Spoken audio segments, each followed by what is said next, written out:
আল্লাহ রব্বুল আলামিনের দরবারে আমি কোনোদিন বলি নাই, ও মালিক আপনি আমাকে মানুষ বানান। রব্বুল আলামিন মানুষ না বানাইয়া আপনাকে আমাকে বন জঙ্গলের প্রাণী বানাইতে পারতো কি পারতো না? জোরে বলেন। গরু ছাগল বানাইতে পারতো।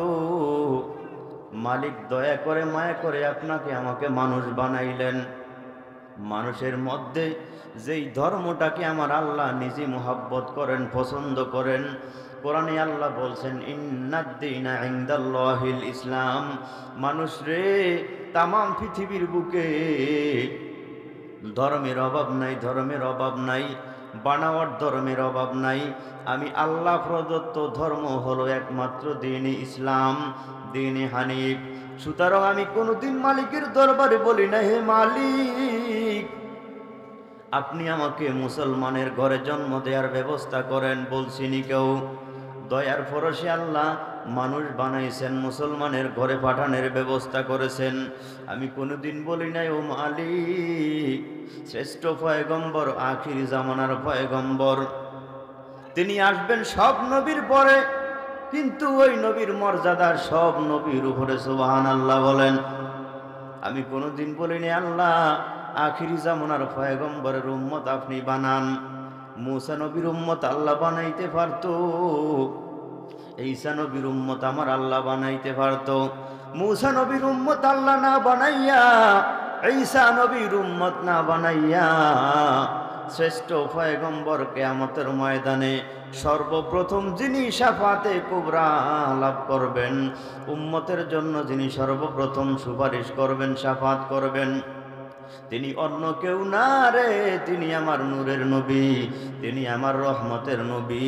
দয়ার পরশে আমার আল্লাহ ওই নবীর উম্মত আপনি আমাদেরকে আমার আল্লাহ বানিয়েছেন, সুবহানাল্লাহ।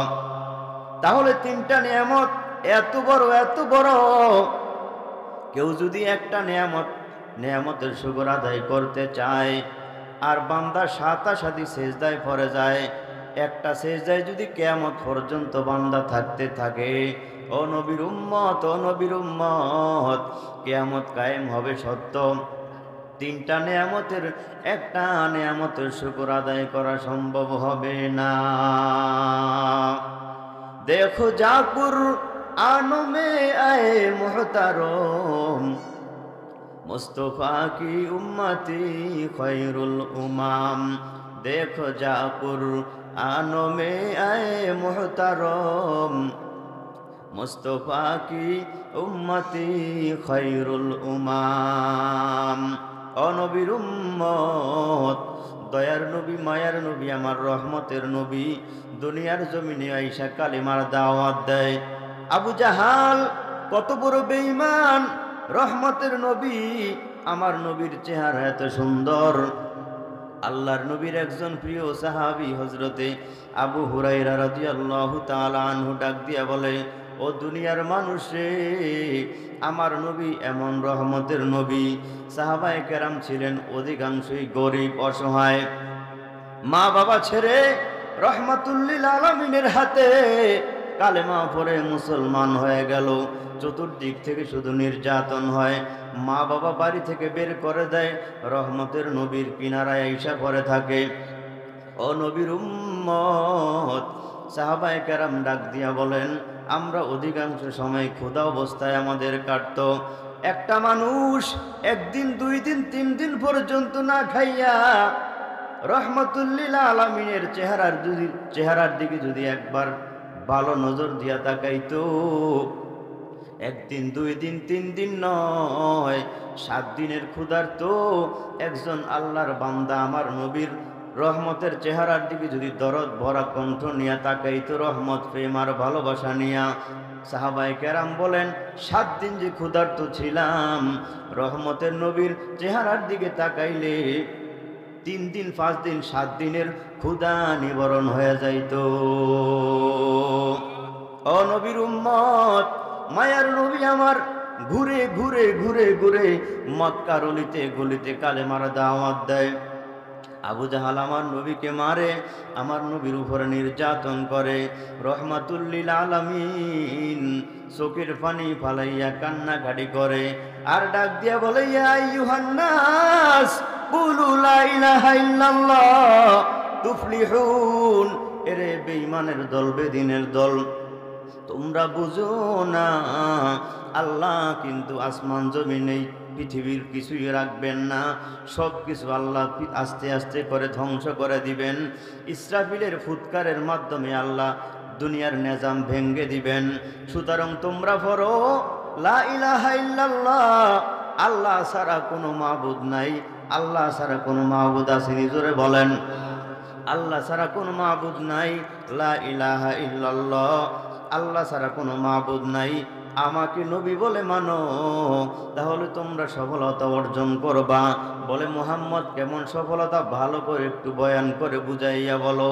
আমাকে যদি নবী বলেন, আমাকে যদি নবী মানো, আল্লাহকে আল্লাহ যদি মানো, নেক আমলের উপরে যদি চলতে থাকো, মৃত্যু হবে, অন্ধকার কবরে যখন তোমাকে রাখা হবে, কবরটা আমার আল্লাহ জান্নাতের বাগান বানাইয়া দিবেন। শুধুমাত্র কি তাই? কিয়ামতের ময়দানে যেই দিন সূর্য মানুষের মাথার আধা উপরে থাকবে, এমন একটা বিপর্যয়ের সময় আমার মালিক আল্লাহ তোমাদের মাথার উপরে, তোমাদের শরীরে সূর্যের তাপ লাগতে দিবে না। বিনা হিসেবে আল্লাহ জান্নাতুল ফেরদাউস দান করবেন। কত বড় বেঈমান! ডাক দিয়া কয়, মুহাম্মদ তোমার আল্লাহ টাল্লা মানি না। জোরে বলেন নাউজুবিল্লাহ। তোমার আল্লাহর জান্নাত দরকার নাই, তোমাকেও নবী মানব না, তোমার আল্লাহকেও নবী মানব না। ও নবীর উম্মত, নবীকে যারা নবী হিসেবে গ্রহণ করেছেন, তিনি তো সাহাবী আবু বকর হয়েছেন। আল্লাহর রসুলকে যারা কাফির থেকে নিজের ধর্ম ত্যাগ করে মায়ের নবী রহমাতুল লিল আলামিনের ধর্ম যারা গ্রহণ করেছেন, ওই মানুষগুলোকে আমার আল্লাহ পৃথিবীর বুকে এত সম্মানিত বানাইছেন। আজও তামাম দুনিয়ার উলামায়ে কেরাম তাদের নামে বয়ান করে করে, রাতভর বয়ান করে, তাদের ইতিহাসগুলো বয়ান করে। ও নবীর উম্মত, 10 জন সাহাবায়ে কেরামদেরকে আল্লাহ জান্নাত দান করেছেন, দুনিয়ার জমিনে সার্টিফিকেট দিয়া দিলেন। ওরা 10 জনই বিধর্মী থেকে কালেমা পড়ে মুসলমান হয়ে গেল। ও নবীর উম্মত, আজ তুমি আমি মুসলমান, ওই নবীর আদর্শ তোমার মধ্যে আমার মধ্যে নাই। এ কালিজার টুকরা যুবক, ও পর্দার আড়ালের মা, ও বৃদ্ধ বাবা, কয়দিন দুনিয়াতে বাঁচবা? দুনিয়াতে চিরদিন আল্লাহ থাকতে দিবেন না। আল্লাহ বলেন, আমি আল্লাহ দুনিয়াতে মানুষগুলো কেন বানাইছি জানো? আল্লাযী খালাকাল মাউতা ওয়াল হায়াতা লিয়াবলুয়াকুম আইয়ুকুম আহসানু আমালা। আমি আল্লাহ মানুষকে বানাইলাম পরীক্ষা করার জন্য। আমি আল্লাহ দেখব কে কি পরীক্ষা দেয়। কারণ যখন ছাত্ররা পরীক্ষা দেয়, আঘাত করা হয় না। পরীক্ষায় যখন ফেল করে তাকে মারধর করা হয় না। যখন পরীক্ষার মধ্যে উলট পালট কিছু লাগে, ওই সময় পরীক্ষক তাদেরকে বাধাও দেয় না। প্রমাণ হবে, ফলাফল যখন বের হবে, তুমি ভালো পড়ালেখা করছো নাকি খারাপ পড়ালেখা করছো, এটা প্রমাণ হবে পরে। আল্লাহ বলেন, গুলাম, এই পৃথিবীর বুকে আমাকে যারা মানে না, কাফের, মুশরিক, হিন্দু, বৌদ্ধ, নাসারা, নাস্তিক, আমি আল্লাহর ধর্ম যারা মানে না, আমি আল্লাহ দুনিয়াতে তাদেরকে ধ্বংস করে দেই না। আমি আল্লাহ ইমানদারদেরকেও যেই স্বাধীনতা দান করলাম, বেঈমানদেরকেও সেই স্বাধীনতা দান করলাম। ইমানদার যেই গাছের ফল খাবে, বেঈমানরাও সেই গাছের ফল খাবে, কোনো বাধা নাই। ইমানদার যেই নদীর মাছ খাবে, বেঈমানও সেই নদীর মাছ খাবে। ইমানদার যেই ফ্যাক্টরির পানি পান করবে, বেঈমানরাও সেই ফ্যাক্টরির পানি পান করবে। আমি আল্লাহ কিয়ামতের ময়দানে শুধু ইনসাফ কায়েম করার জন্য হাসরের ময়দান কায়েম করব। ও নবীর উম্মত, আল্লাহ দুনিয়াতে আপনাকে আমাকে পাঠাইছেন পরীক্ষা দেওয়ার জন্য। আমলের পরীক্ষা সবচাইতে বড় হলো বান্দা 5 ওয়াক্ত নামাজ। সুবহানাল্লাহ। ও যুবক ভাই, আজকে মসজিদে যুবকদেরকে পাওয়া যায় না। বৃদ্ধ মানুষ, বুড়া মানুষ লাঠি ভর করে এইভাবে হাঁটতেছে, থরথর করে ঠান্ডা পানি দিয়ে উজু কইরা। ফজরের নামাজে বৃদ্ধ যায়, টকবগে যুবকরা বাড়ির মধ্যে ঘুমায়, আসে না নাই? যুবকদেরকে মসজিদে পাওয়া যায় না, ডিজে গানের ফাটি যেখানে হয় আমার যুবকদেরকে সেখানে পাওয়া যায়। এরে যুবক, তোর যৌবনের হিসাব আল্লাহর দরবারে দিতে হবে। যুবক, আল্লাহ তোমাকে বানাইছেন যৌবনের শক্তি দিয়ে তুমি ইবাদত করবা। বৃদ্ধ মানুষ মসজিদে গেছে, আল্লাহ বলেন সুম্মা রাদাদনাহু আসফালা সাফিলিন। মানুষ রে, আজকে তুমি অত্যন্ত সবল, একটা সময় তোমার কালো দাড়িগুলো সাদা হয়ে যাবে, মাথার চুলগুলো সাদা হয়ে যাবে, মুছগুলো সাদা হবে। ও যুবক, তাকাইয়া দেখ, 10 বছর আগে তোর বাবা ছিল একেবারে টকবগে যুবক, আজকে দাড়িগুলো সাদা হয়ে গেল, চুলগুলো সাদা হয়ে গেল, চোখের পাওয়ার নাই, রাস্তায় হাঁটলে মানুষকে ঠিক মতো দেখতেও পারে না, লাঠি বর্ষারা হাঁটতে পারে না, 100 কেজি 50 কেজি মাথায় নিয়ে দৌড়াদৌড়ি করে হাঁটতে পারতো, কিন্তু আজকে সেটা সম্ভব হয় না, সম্ভব হয় না। আল্লাহ বলেন সুম্মা রাদাদনাহু আসফালা সাফিলিন।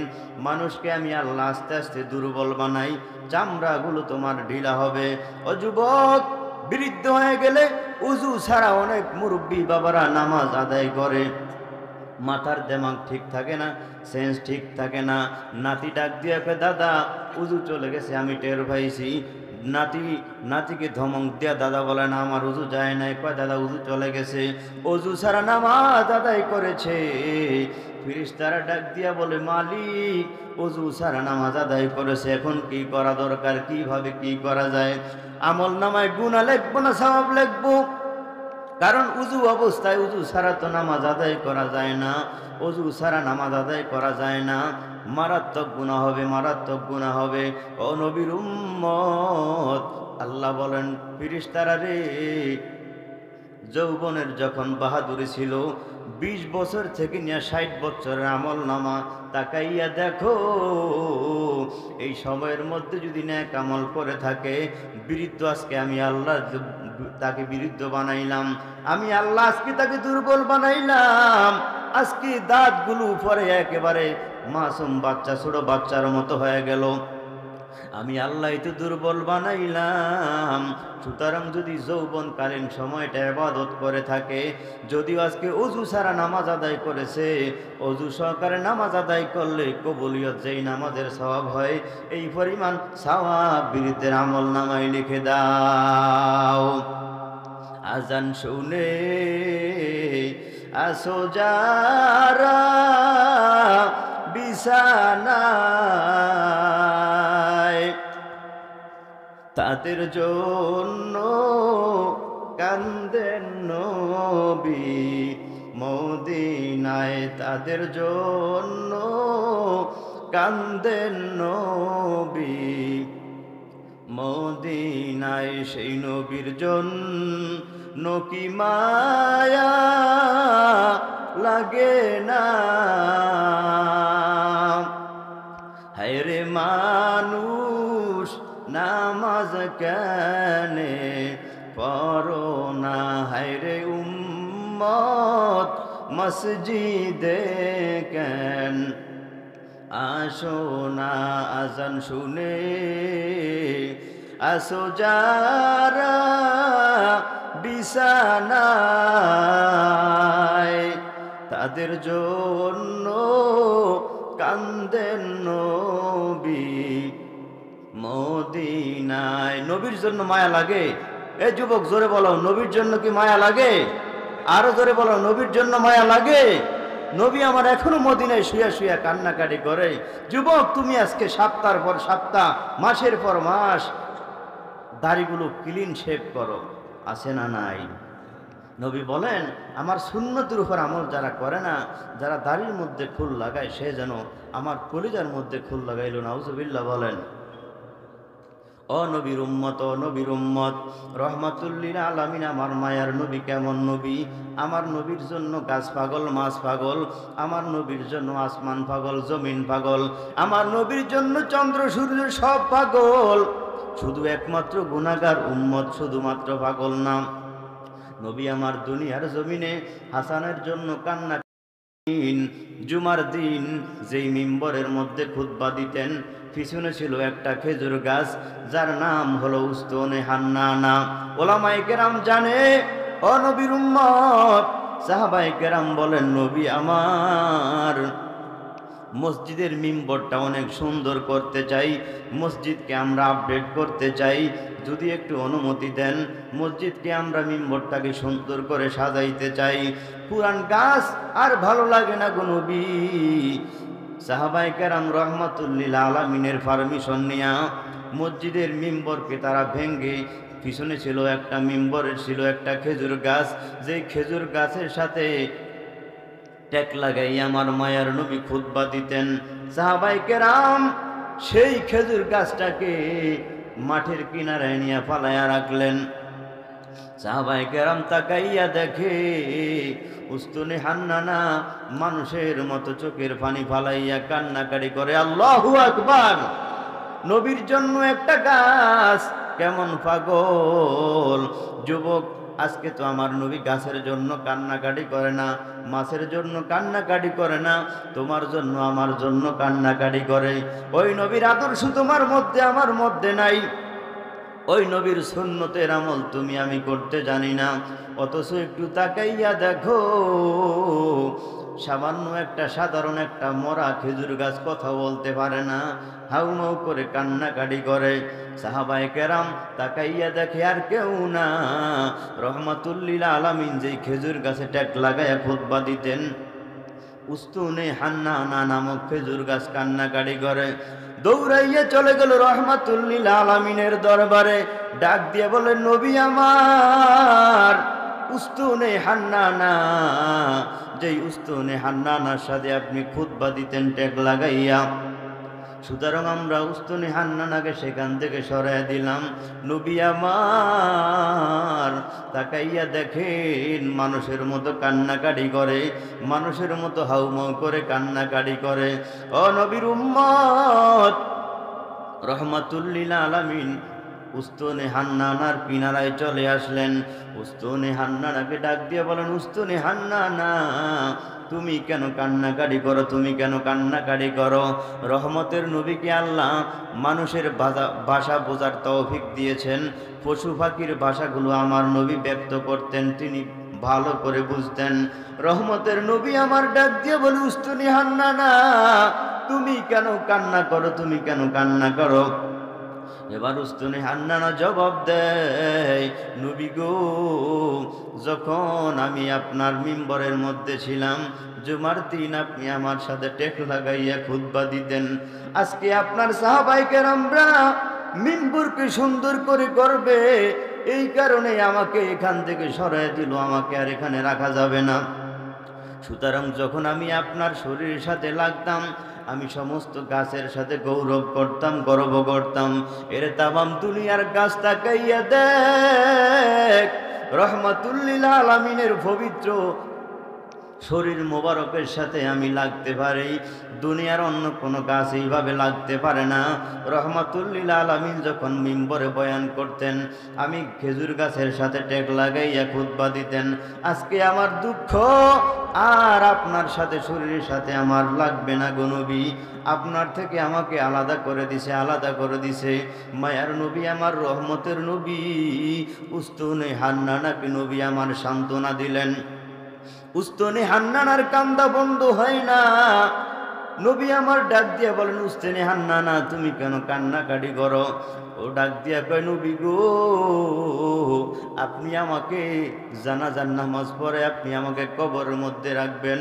আপনার কাছে আমার আর একটা দাবি হলো, কারণ আপনি এমনই একজন পয়গম্বর, কিয়ামতের ময়দানে কোন নবী আল্লাহর দরবারে শাফাত করার সাহস পাবে না, অনুমতি পাবে না।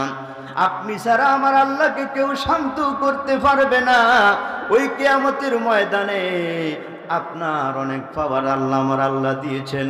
সুতরাং আপনি যদি আমার জন্য একটা দোয়া করেন, আমি আপনার জন্য কৃতজ্ঞ হব। নবী আমার বলেন, উস্তুনে হান্নানা, কি দোয়া আমি তোমার জন্য করবো, একটু আমাকে ভালো করে বলো। উস্তুনে হান্নানা ডাক দিয়া কে, নবী আমার, আপনার সাহাবীরা আমাকে এখান থেকে সরিয়ে দিছে, আমার কোনো দুঃখ নাই। কিয়ামতের ময়দানে আপনি যেই আল্লাহর তৈরি করা জান্নাতের মধ্যে আপনি থাকবেন। নবী, আমি আপনার তৈরি করা, আপনার জন্য আল্লাহ যেই জান্নাত থেকে আমার আল্লাহ বানাইছেন, ওই জান্নাতুল ফিরদাউসের মধ্যে আপনার সাথে আমি থাকতে চাই। আল্লাহু আকবার।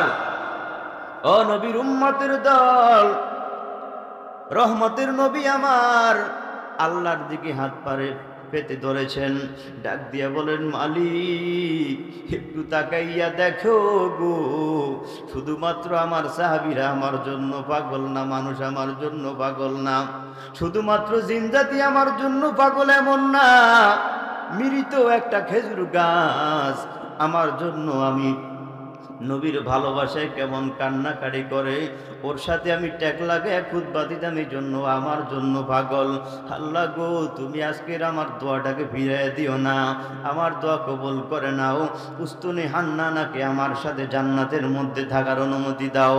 রহমতের নবী আমার এই কথা বলার সাথে সাথে আমার আল্লাহ জিবরাইল মারফত ঘোষণা দিয়েছেন, ও নবী আমার আর দোয়া করতে হবে না, আর দোয়া করতে হবে না, কারণ আপনার জবানটা তো পবিত্র জবান, আপনার অন্তর পবিত্র অন্তর, আপনার কলিজা পবিত্র কলিজা, আপনার সব কিছু পবিত্র, আপনার আমল নামায় কোনো গুনাহ নাই, আপনি এমনই একজন হাবিবুল্লাহ, আপনি আমার কাছে যেই সময় যাই দোয়া করবেন, আপনার দোয়া আমি আল্লাহ কবুল করে নিব। জান জান, আপনার উস্তুনে হান্নানার দরখাস্ত আমি আল্লাহ কবুল করে নিলাম। উস্তুনে হান্নানাকে আমি আল্লাহ আপনার জন্য যে জান্নাত বানিয়ে রাখলাম, উস্তুনি হান্নানাও হাসরের ময়দানে, কিয়ামতের ময়দানে, বিচারালয়ের পরে আমি আল্লাহ উস্তুনি হান্নানাকে আপনার সাথে জান্নাতের মধ্যে থাকার অনুমতি দিয়া দিলাম।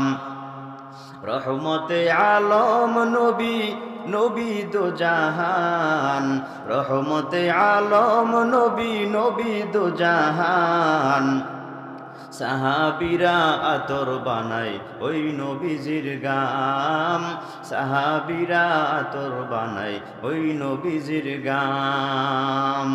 উস্তুনে হান্নানা একটা খেজুর গাছের নাম, যাকে ধরে খুতবা দিতেন রাসূল আকরাম। আল্লাহু আকবার।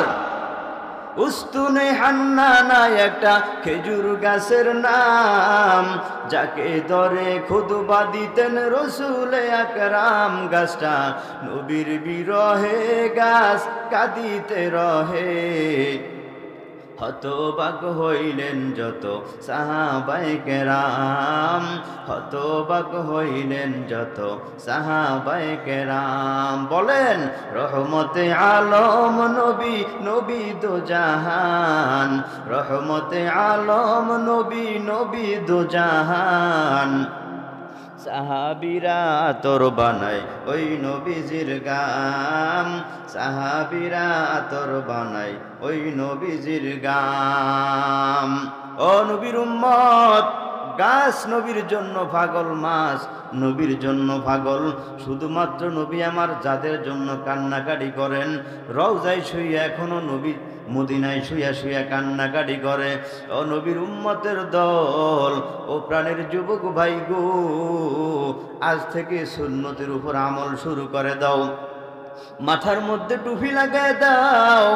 মদিনার নবীকে কোনোদিন দেখি নাই, হাদিস পরে পরে জানলাম এক মুষ্টি পরিমাণ দাড়ি রাখা সুন্নত, মাথার মধ্যে টুপি দেয়া সুন্নত, গায়ের মধ্যে লম্বা জামা পরা সুন্নত। নবীকে আমার নবীকে দেখি নাই।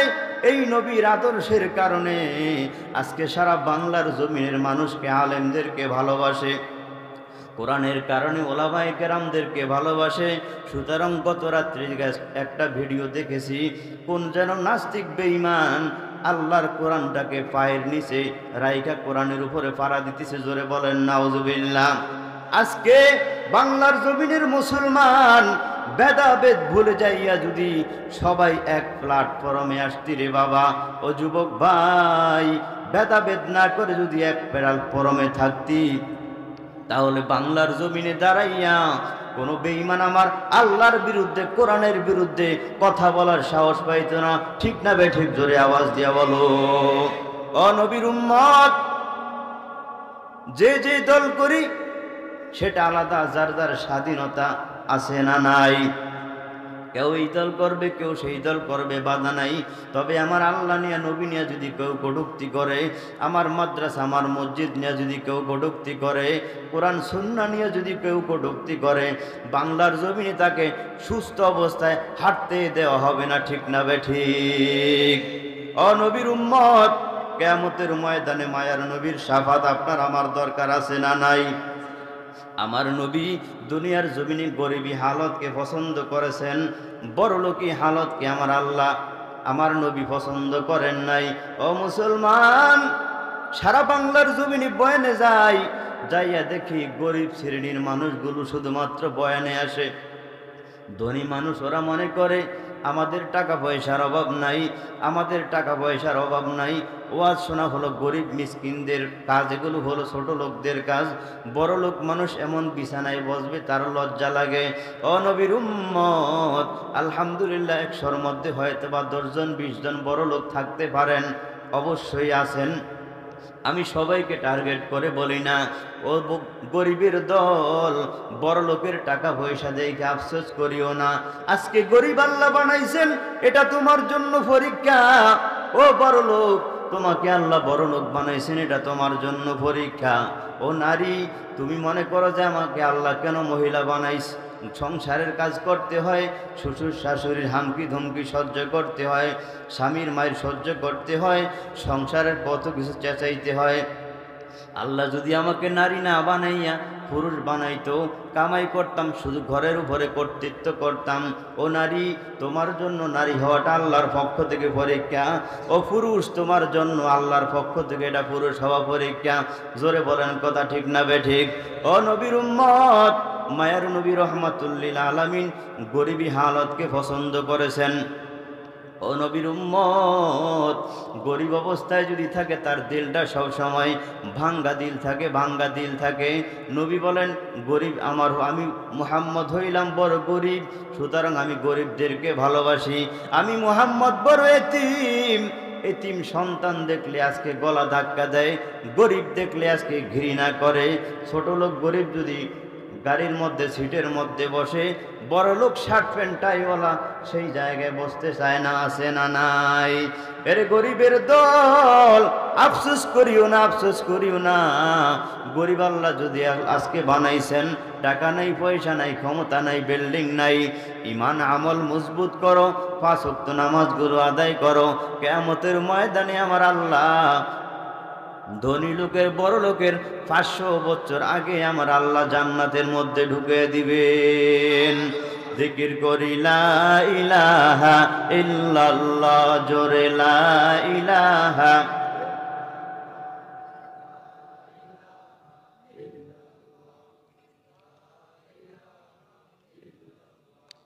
লা ইলাহা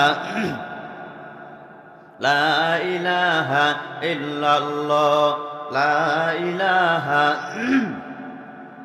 লা ইলাহা ইল্লাল্লাহ, লা ইলাহা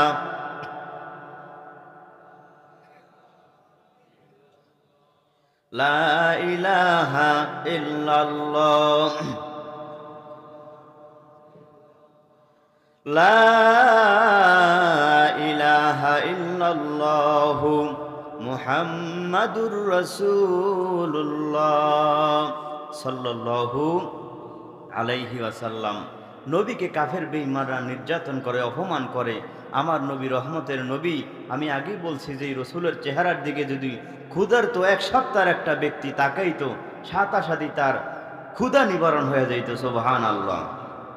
তাহলে বেঈমান ছাড়া, কুলাঙ্গার ছাড়া, আজকে যে ওই নাস্তিক বেঈমানরা কোরআনের বিরুদ্ধে করে, নবীর বিরুদ্ধে কথা বলে, আজকে আমার নবীকে আল্লাহ না বানাইলে তোদের তো জন্ম হইতো না। আজকে কার উসিলায় দুনিয়াতে রইলি, কার উসিলায় আল্লাহর গজব থেকে বেঁচে রইলি? সম্মানিত হাজিরিন, সেই খবর আপনার আমার নাই।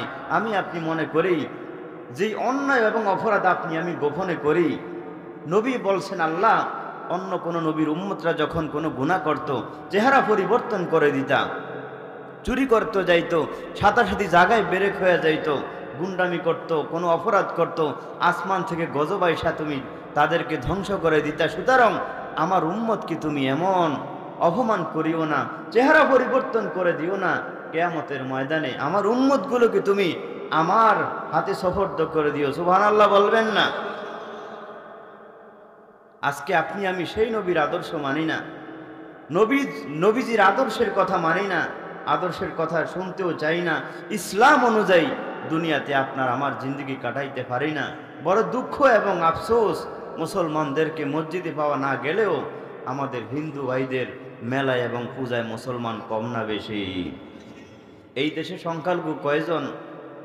হয়তোবা 15% বা 10%, কিন্তু মুসলমান হইল 85%। আপনি হিন্দুদের মন্দিরে যায় দেখবেন, যখন তাদের কোনো কীর্তন হয়, গণে দেখবেন কমপক্ষে 100-র মধ্যে 50 জন আমার মুসলমান থাকে কি থাকে না? এগুলো কি মুসলমানের পরিচয়? মসজিদে যায় মন্দিরে যায়, ওরা কেমন মুসলমান? মসজিদে যায় মন্দিরে যায়, ওরা কেমন মুসলমান? আছে না নাই?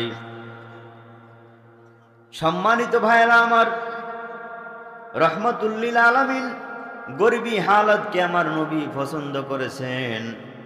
এই জন্য নবী সবসময় আল্লাহর কাছে দোয়া করতেন, আল্লাহ আপনি আমাকে এমন সম্পদ দিয়েন না যেই সম্পদের কারণে আমি অহংকারী হয়ে যাব, আপনাকে ভুলে যাব। আপনারাও আজ থেকে দোয়া করবেন, মালিক যতদিন আপনি দুনিয়াতে বাঁচাইয়া রাখেন, আমার 3 ওয়াক্তে খাবারে যা কিছু প্রয়োজন হয় এই পরিমাণ সম্পদ আপনি আমাকে দেন, পরকালে আপনি আমাকে জান্নাতের মালিক বানিয়ে দিয়েন। আল্লাহ বলেন, দুনিয়ার জমিনে যারা দুনিয়াতে আমি আল্লাহর কাছে শুধুমাত্র দুনিয়া চায়, শুধু আমি আল্লাহর কাছে দুনিয়া চাই, ওদেরকে আমি আল্লাহ দুনিয়াতে অনেক কিছু দিয়া থাকি। ওয়ামা লাহুম ফিল আখিরাতি মিন নাসির, পরকালে তার জন্য কোনো কিছুই বাকি থাকে না। আর যেই বান্দা আমি আল্লাহর কাছে শুধুমাত্র পরকাল চাই, আমি আল্লাহকে চাই, অন্ধকার কবর থেকে আযাব থেকে মুক্তি চায়, মায়ের নবী রহমাতুল লিল আলামিনকে চায়, আল্লাহ বলেন দুনিয়াতে আমি আল্লাহ তার জন্য সব কিছুর ব্যবস্থা করব। সে যদি যখন কোনো বিপদে পড়ে আমি আল্লাহ আসমান থেকে সহযোগিতা করব। হাদিসের মধ্যে আল্লাহ বলেন, হাদিসে কুদসির মধ্যে আল্লাহ বলেন, পৃথিবীর বুকে কোরআন সুন্নাহ অনুযায়ী যারা আমল করবে, এই মানুষগুলো যখন কোনো দুনিয়ার জমিনে বিপদে পড়ে, এদেরকে হেফাজত করা ফেরেশতাদের মাধ্যমে আমি আল্লাহর উপরে ওয়াজিব হয়ে যায়। সুবহানাল্লাহ। আর এই পৃথিবীতে যারা আমি আল্লাহকে রব বলে মানে না, নামাজ আদায় করে না, পর্দায় চলে না, পীরের কদমে সেজদা দেয়, নবীজির সুন্নতের উপর আমল নাই, পর্দা করে না, নামাজ আদায় করে না, রোজাগুলো রাখে না, কোরআন হাদিসের বিরোধিতা করে, আল্লাহ বলেন ও দুনিয়ার জমিনে যদি কোনো বিপদে পড়ে তাকে হেফাজত করা আমার দায়িত্ব নয়, কারণ সে আমার গোলাম না। যারা আমার গোলাম হবে আমি আল্লাহ একমাত্র তাদেরকেই হেফাজত করব। ও নবীর উম্মত, রহমাতুল লিল আলামিনের একটা কথা বলেই মুনাজাত দিয়া দিব, থাকবেন না ভাগবেন? সবাই থাকবেন? নারায়ে তাকবীর। আল্লাহ আমাদের সব ভাইকে কবুল করেন, সকলে বলি আমিন। ও নবীর উম্মত, রহমাতুল লিল আলামিন যখন দিনের দাওয়াতে গ্রামের মধ্যে বিভিন্ন জায়গায় চলে যাইতেন, মায়ার নবী আমার সর্বপ্রথম দাওয়াত দেওয়ার সময় নবীজির মেয়ে ফাতেমার সাথে দেখা করে যাইতেন। নবী আবার যখন কোথাও থেকে আসতেন সর্বপ্রথম মেয়ে ফাতেমার সাথে সাক্ষাৎ করে যাইতেন। একদিনের ঘটনা, রহমাতুল লিল আলামিন দিনের দাওয়াত দেওয়ার জন্য চলে গেছেন। ও নবীর উম্মত, নবী আমার কাফের বেঈমানদেরকে দাওয়াত দেয়, নবীকে কাফেররা মিথ্যাবাদী বলে, নবীর চেহারার মধ্যে থুথু নিক্ষেপ করে, নবীকে গালিগালাজ করে, বিভিন্নভাবে আমার নবীকে অপমান করার চেষ্টা করে। আমার আল্লাহ দেখে কি দেখে না? আরো জোরে বলেন, দেখে কি দেখে না? নবী যদি আল্লাহর কাছে বলে, আল্লাহ এদেরকে ধ্বংস করে দেন, আমার আল্লাহ সাথে সাথে এদেরকে ধ্বংস করে দিতে প্রস্তুত। কিন্তু রহমতের নবী তাইফের ময়দানে বেঈমানদের এমন মাইর খাইল, বৃষ্টির মতো পাথরগুলো শরীরের মধ্যে বসায় দিল। ও নবীর উম্মতের দল, জিব্রাইল আমিন আইসা দেখে আমার নবী বেহুশ অবস্থায় পড়ে আছেন। নবীকে হুশ করালেন, নবী আমার, এই যে তায়েববাসী আপনার উপরে নির্যাতন করলো, আঘাত করলো, আপনি একটু আল্লাহর দরবারে দোয়া করেন। এই যে আমি জিব্রাইল দেখেন হাজার হাজার ফেরেশতা নিয়ে আসছি, এই যে তাকাইয়া দেখেন তাইফের যে পাহাড় আছে, পাহাড় চাপা দিয়া বেঈমানদেরকে দুনিয়ার জমিন থেকে ধ্বংস করে দিব। রহমতের নবী আমার ডাক দিয়া কয়, জিব্রাইল, আমাকে তো আল্লাহ গজব হিসেবে দুনিয়ার জমিনে অবতীর্ণ করেন নাই, আল্লাহ আমাকে তামাম দুনিয়ার জন্য রহমত স্বরূপ পাঠাইছেন। সুবহানাল্লাহ। ওয়ামা আরসালনাকা ইল্লা রাহমাতাল লিল আলামিন। জোরে বলেন আল্লাহু আকবার। নবী বলেন, আমি তামাম দুনিয়ার জন্য রহমত, সুতরাং আমি এদের জন্য কিভাবে গজবের দোয়া করব? এরা আজকে আমাকে মেরেছে, এরা আমাকে চিনে নাই, এদের পরবর্তীতে এমন সন্তান তৈরি হবে, তাদের কাছে আমি যখন লা ইলাহা ইল্লাল্লাহর দাওয়াত নিয়ে যাব, ওরা আমার দাওয়াত গ্রহণ করবে, ওরা আমাকে নবী বলে মানবে। আজকে যদি আমি আল্লাহর দরবারে বদদোয়া করে এদেরকে ধ্বংস করে দেই, কালকে আমি কার কাছে দিনের দাওয়াত পৌঁছাবো? আল্লাহ তো মানুষকে ধ্বংস করার জন্য আমাকে আল্লাহ পাঠান নাই। ও নবীর উম্মতের দল, সমাজের মধ্যে দেখবেন কিছু মানুষ 5 ওয়াক্ত নামাজ আদায় করে, 5 ওয়াক্ত নামাজ আদায় করে, জিকির আজকার সব ঠিক আছে, মেজাজটা খুব গরম, কিটকিটে গরম, কোনো মানুষের সাথে ভেজাল লাগলে গালি গালাজ করে, এমন মুরব্বী আছে না নাই? নামাজ মুহাব্বত অন্তরে নামাজটা ঢুকাইলেন, কিন্তু রসুলের নরমিয়াত হালাত ঢুকাইতে পারেন নাই। এমন বান্দার ব্যাপারে, এমন উম্মতের ব্যাপারে আমার নবী কিয়ামতের ময়দানে শাফাত করবেন না। ও নবীর উম্মত, আমার নবী এত মাইর খাইলেন, তারপরও নবী আমার কোনো সময় বিরক্ত বোধ করেন নাই। নবী একা একা কান্নাকাটি করতেন, তারপরও কোনোদিন কারো কাছে এগুলো ব্যক্ত করতেন না। নবী আমার দাওয়াত দিয়া সন্ধ্যা হয়ে যাচ্ছে, নবীজির মেয়ে ফাতেমার ঘরের মধ্যে চলে গেল। ফাতেমার ঘরের দরজার কিনারা যায় ডাক দিছে, মা ঘরে আসো, একটু দরজা খোলো, আমার নাতি হাসাইনের কি অবস্থা, হুসাইনের কি অবস্থা। ও নবীর উম্মত, দিলটাকে নরম করে দাও। রহমাতুল লিল আলামিনের মায়া মুহাব্বত ভালোবাসা যদি অন্তরে থাকে, অবশ্যই তোমার চোখের মধ্যে পানি আসবে। ও মুসলমান যুবক, ও পর্দার আড়ালের মা, ভালো করে শুনো গো আম্মা জান, আজকে তুমি এত সুখের মধ্যে, শান্তির মধ্যে থাকো, 5 ওয়াক্ত নামাজগুলো আদায় করো না, পর্দায় চলো না, আল্লাহর হুকুম নবীর তরিকা মানো না গো মা। অথচ ফাতেমার দিকে তাকাইয়া দেখো, দোজাহানের বাদশার মেয়ে কত অসহায়ত্বের মধ্যে জীবন কাটায়, ঘরে খানার ব্যবস্থা নাই। রহমতের নবী ঘরের কিনারায় ডাক দিছেন, মা দরজা খুলো। ফাতেমা ডাক দিয়া বলে, বাবা, আমি একজন নারী হিসেবে আপনার সামনে যে আসব, এতটুক পর্যন্ত কাপড় আমার শরীরের মধ্যে নাই। চিন্তা করছেন, দোজাহানের বাদশা তার মেয়ে নবীর সামনে আসবে, এই পরিমাণ কাপড় নবীজির মেয়ে ফাতেমার গায়ে নাই। আরে আজকে আমার আম্মা জান, প্রত্যেকটা নারী দেখবেন কমপক্ষে 10 সেট জামা কাপড় শাড়ি আছে না নাই? এত কষ্টে ছিলেন, তারপরে তারা আল্লাহকে ভুলেছেন। যাররা সময়ের জন্য, যাররা পরিমাণ সময়ের জন্য আমার মালিক আল্লাহকে ভুলেন নাই। নবীর উম্মত কি জবাব দিবেন? ফাতেমা ডেকে বলে, বাবা, এই পরিমাণ কাপড় আমার শরীরে নাই, যেই পরিমাণ কাপড় পরিধান করে আমি আপনার সামনে আসব। রহমতের নবী আমার হাউমাউ করে কান্নাকাটি করে। রহমাতুল্লিল আলামিন জানালা দিয়া নবীর চাদর মোবারকটা এইভাবে ফিক্কা দিয়া দিল। মা ফাতেমা, চাদর দিয়া দিলাম, এটাকে সুন্দরভাবে আবৃত্তি করে তুমি আমার সামনে দাঁড়াও। ও নবীর উম্মত, ফাতেমা নবীজির চাদর মোবারক দিয়ে সুন্দরভাবে শরীরটাকে ঢেকে দরজা খুলে দিলেন।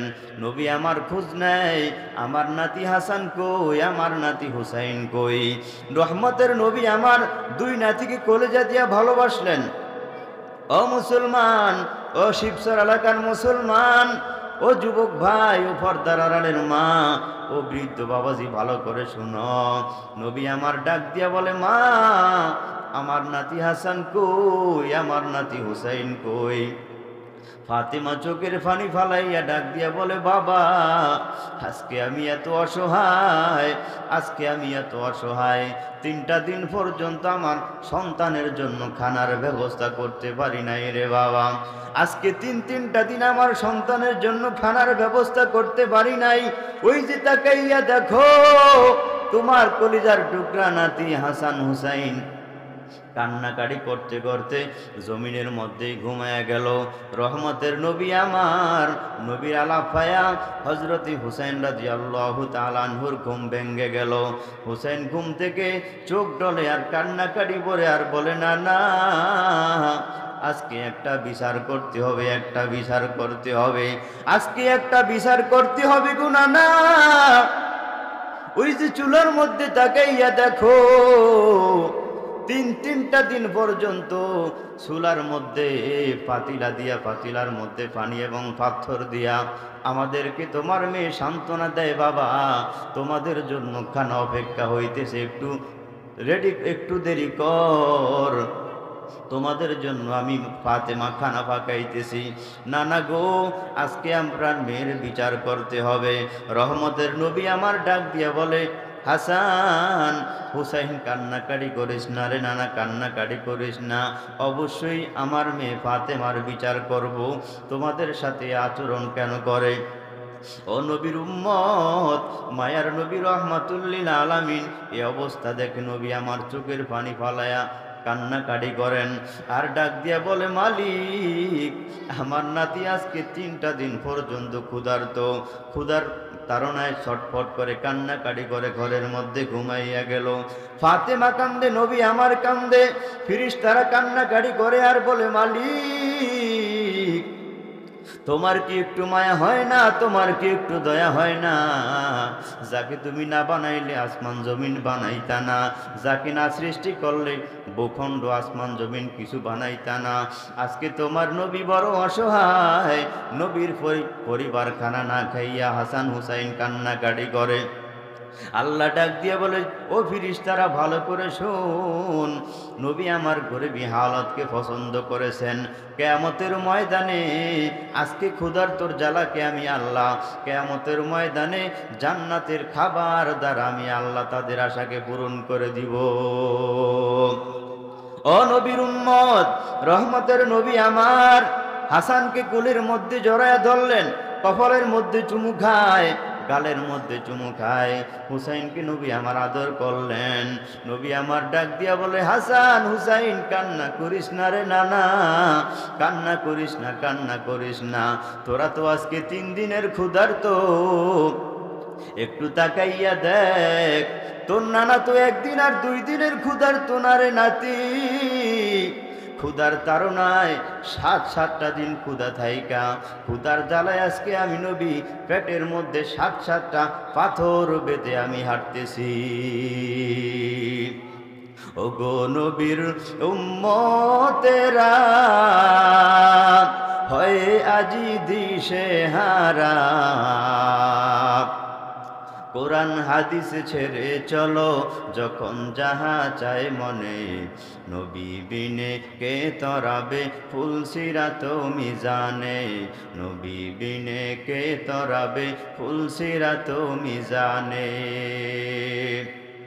এমন এতিম নবী আমার, আরে পিতা মাতা নাই যে তাহার, তারপরেও কত মারা মারলো তাকে দুশ্মনে।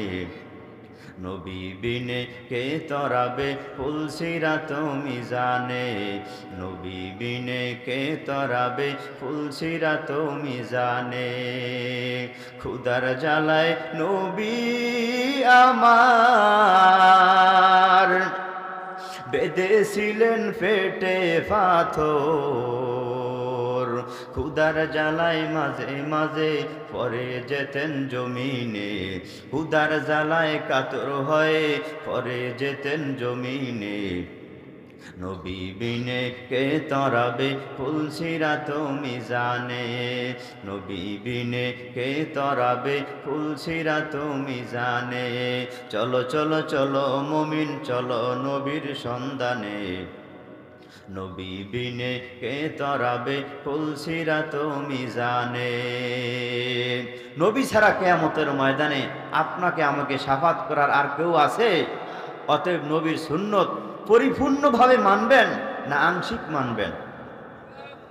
পরিপূর্ণভাবে মানবেন, আমল করবেন তো ইনশাআল্লাহ সবাই। আজকে থেকেই বোঝা যাবে, গভীর রাত্র পর্যন্ত বয়ান শুনলেন। যদি ফজরের সময় আমি কলাতলা যাওয়ার কথা ছিল, সেখানে আর যাব না, অনেক রাত্র হয়ে গেছে, সুতরাং এখানেই থাকবো। ফজরের সময় যদি আজকে ভরপুর ময়দানে আমি লোক দেখলাম, ফজরের সময় যদি আমি মাহফিলে অনেক মানুষ দেখলাম, ফজরের সময় যদি দেখি মসজিদ ভর্তি মানুষ, তাহলে বুঝবো বয়ানে তাসির হয়েছে, আপনাদের আমল পরিবর্তন হয়েছে। সবাই আজ থেকে 5 ওয়াক্ত নামাজ আদায় করবেন তো ইনশাআল্লাহ? সবাই তওবা করতে পারি?